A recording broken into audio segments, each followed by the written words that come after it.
اعوذ باللہ من الشیطان الرجیم، بسم اللہ الرحمن الرحیم۔ السلام علیکم۔ بی بی پاک دامن پاکستان کے شہر لاہور کا ایک مشہور اور تاریخی مزار ہے۔ یہ جگہ بہت روحانی اہمیت رکھتی ہے اور یہاں لوگ روزانہ ہزاروں کی تعداد میں دعا کرتے ہیں اور فاتحہ پڑھتے ہیں۔ بی بی پاک دامن کون تھی؟ روایات کے مطابق خاتون پاک دامن اہل بیت سے تعلق رکھتی تھیں۔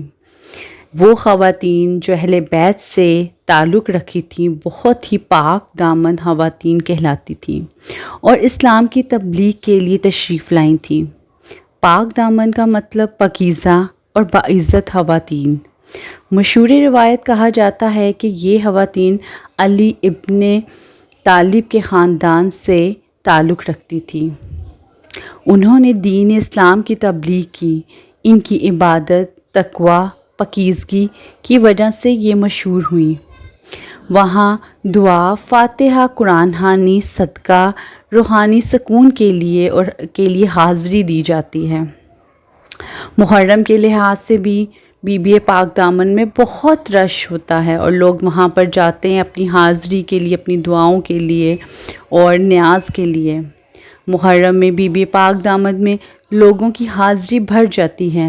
یہ پاکیزہ خواتین کربلا جنگ کے بعد مختلف علاقوں میں دین کی تبلیغ کے لیے آئیں۔ لوگ کہتے ہیں ان خواتین نے ظلم کے دور میں اسلام کی تعلیمات کو زندہ رکھا۔ اہل بیت سے محبت کی وجہ سے ان کا ذکر محرم میں زیادہ بڑھ جاتا ہے۔ محرم کے دنوں میں لوگ زیادہ تر فاتحہ ادا کرتے ہیں، نیاز دیتے ہیں، اہل بیت کی محبت کا اظہار کرتے ہیں۔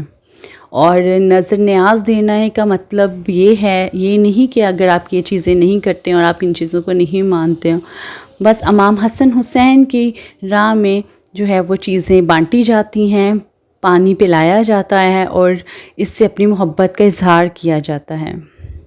اہل بیت سے محبت ہر مسلمان کے دل میں ہوتی ہے۔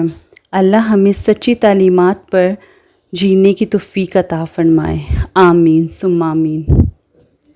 اگر میری یہ ویڈیو آپ کو اچھی لگی ہو تو اس کو دوسروں تک ضرور پہنچائیں۔ ہو سکتا ہے آپ کی شیئر کی ہوئی ایک ویڈیو کسی کی ہدایت کا سبب بن جاتا ہے۔